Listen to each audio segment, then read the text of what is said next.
يلا جدي بال70 عمره وجدتي شويه تصغره، بس طبع بيهم نحس على كل شيء تصير دهره، وعدنا يوميه عرس. المضى ما راح اذكره واكتفي باول امس. جدي جايب كيس خضره لو عليه قامت الثوره. ليش بس رشاد جايب؟ ليش ما جبت كرفس؟ كلمه منا وعشره منها صار له صياحه بفلس. دفعته الحجيه دفعه راح على الحائط ترس، وظلت تحوم عليه تقول فك المفترس. احاكيها تقول لي امشي روح لا هم تنعلس. قامت تهنبل علينا وجد ساكت ما له حس. راحت وقام يتهدد اليوم القنها درس. جد اسكت لا تسمعك. راح مليل عباس سمعته من بعيد صاحت راح اجيك ابو الهلس. ضجت صارت عندي دوخه صعبه واحد جد بوخه.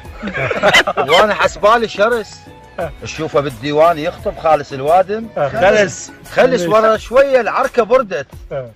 جد راح لها ينس يريد يتقرب عليها تقول له ممنوع اللمس. نوب ما ادري ايش قالها ضحكت والكلام اصبح همس. بس بس بس بس بس بس افتهمت بس كلمه واحده تقول له جيب لنا دبس. هو هم ما قال باطل ركض شنه وليه دمس. راح مو بس دبس جاب داطله وبفس وشبس ونستله ولفات عنبه ويسحب عين الشمس.